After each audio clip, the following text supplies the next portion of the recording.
Patient हैं जो आम तौर पर होते हैं, तो फिर आप जमात से नमाज नहीं छोड़ सकते।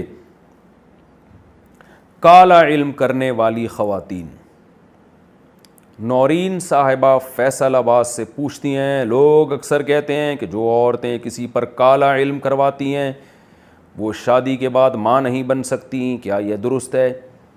जो औरतें काला पीला इल्म करवाती हैं ना, वो किसी काम की नहीं रहती। ये जो जादू टोने में जो लोग पढ़ते हैं ना, आखिरत में तो तबाह होते ही हैं, इनकी अपनी ज़िंदगी दुनिया में भी बर्बाद हो जाती है, जो मैंने अपनी आंखों से देखा भी है। बहुत बर्बाद ज़िंदगी इनकी गुजरती है और बहुत सारे मसाइल इनके साथ होते हैं।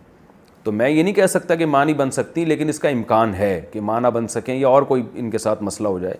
तो ये हराम काम है, जादू टोने वगैरह, और हराम हराम ही होता है।